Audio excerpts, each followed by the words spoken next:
Social media is the modern day digital crack, and it's deteriorating the mental health of millions of people across the world.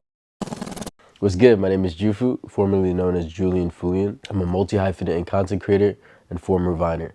Today I wanted to talk a little bit about what FOMO is and how it's affecting millions of people across the entire world. So FOMO is the fear of missing out. A lot of people experience this unconsciously while they're scrolling through social media. The subconscious picks up a lot more than the conscious mind is picking up. So as you scroll through your TikTok feed, your Instagram feed, your Snapchat feed, you are seeing people live their lives and post their highlights of their lives.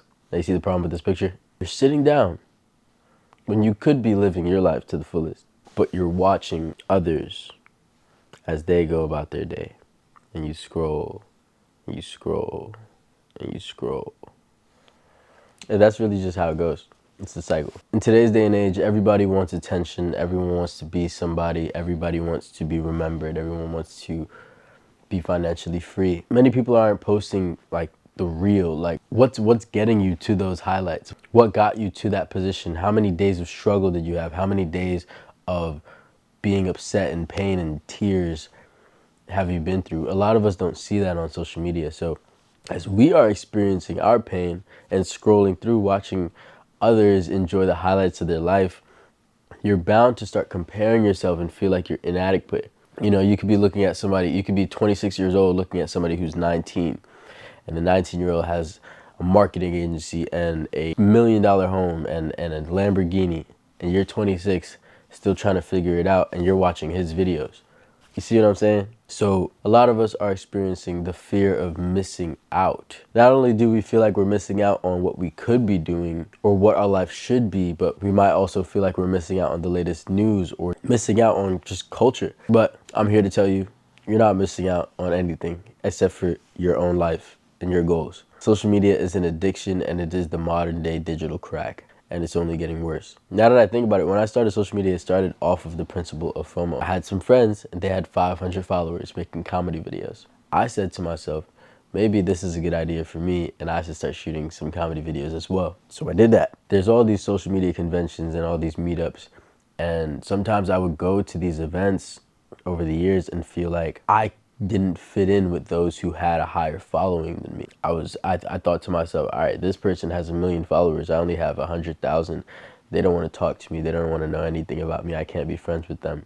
And I put that into my mind before I even meet these people. And I stunted myself in many situations from actually being able to connect with other creators because I told myself that I wasn't good enough for them. Same thing can happen with you on social media. Like, maybe you scroll past the love of your life, hypothetically speaking. Maybe you might feel like you're inadequate. You might not be happy with where you are in life because you just went through a bunch of scrolling on social media. You might never have the courage to reach out to the person that you want to speak to or go for that opportunity that you want to go for.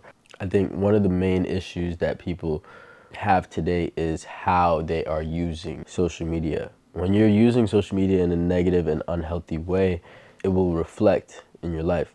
Some ways that people are using social media unhealthily is by following people that don't align with their vision and values in life, following people that are posting just negativity, using social media unconsciously, unintentionally, and way longer than expected. It's really important to be mindful of who you're following on social media.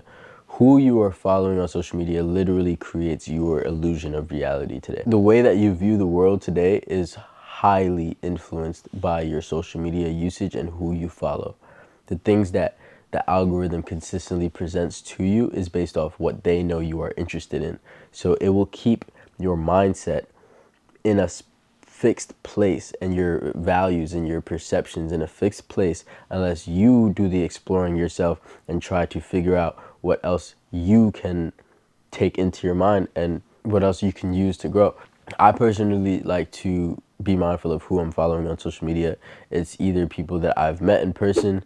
Some people that I've met in person I've had to unfollow because of just what they're posting. I just like to keep my following limited and my social media usage limited overall. Oftentimes we can just be sitting down not knowing what to do and we just feel like we need to get a little dopamine hit. So we unconsciously pick up our phone, start scrolling through Instagram or TikTok, and then 2 hours passed. Where did the time go? into consuming other people's content when you could have been creating something for yourself. I've seen this in myself sometimes, and I've seen this in other people where like you know that you are experiencing FOMO, and because you know that you are experiencing FOMO, your way of coping with it is consuming more on social media.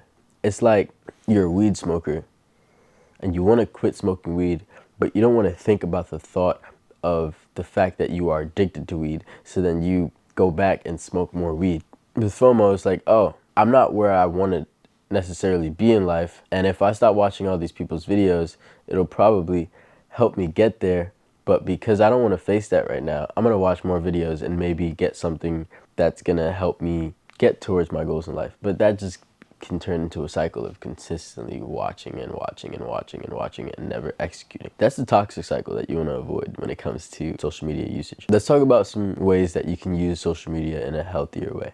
One thing you can do to use social media in a healthier way is cut off all electronics 30 minutes before you go to bed. When you're doing this, you're reducing your chances for anxiety, depression, and you are also giving your brain the opportunity to kind of recalibrate before you go to bed and have more clarity when you wake up in the morning. Similar to 30 minutes before you go to bed, try to stay away from your phone or social media at least in the first hour of you being awake. During this time while you're awake, try to get out of bed. Don't just wake up and start scrolling, but brush your teeth, take a shower, do something physical, go for a walk outside, but do not start your day on social media. The morning is the most vital part of the day, and the information that your brain takes in the morning is how the rest of your day is going to carry out. If you want to use social media in the morning, at least be mindful of what you're watching. Maybe as you're getting ready in the morning, you're listening to a podcast, listening to an audiobook, something that's going to give you value that you can apply to your day. So 30 minutes before bed,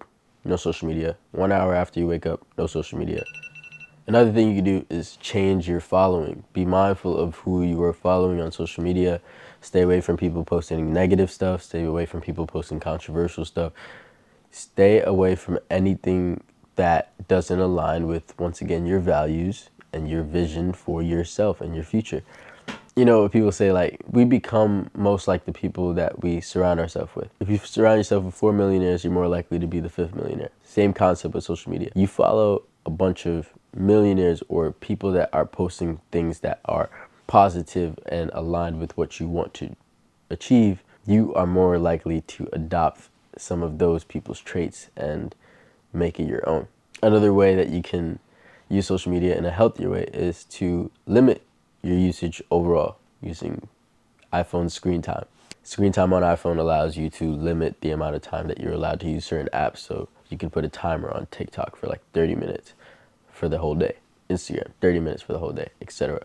Doesn't need to literally be those numbers, but you can limit it based on your liking. You can work your way down, for example, from an hour, then 30 minutes, and after like a month, like 15 minutes a day. That would be elite. So we've concluded FOMO is really deteriorating the mental health of millions of people. It's distorting our visions for ourselves, distorting our goals, distorting our perception of reality. And I think many of us need to take time away from social media to discover our own truth and to pursue our passions. I feel like when everyone's on a journey of self-discovery and putting out their truth and living their truth, the world can definitely be a brighter place. And right now it's very, very, very distorted. If you are a creator on social media, some ways that you can use social media in a healthier way is being potentially more vulnerable on social media. Start to approach social media as a business, so then you can be more consistent with it and also take more of a linear approach as opposed to a reactive approach based on what your peers are doing or what's going on in culture. The FOMO pandemic does not have to be prolonged. It's time for people to unplug and practice self-love. Stop ruining your lives. Sufficient. You can find me on all platforms at JUFU. Stream my music at JUFU. Everything's at JUFU. I love you. See you on the next one.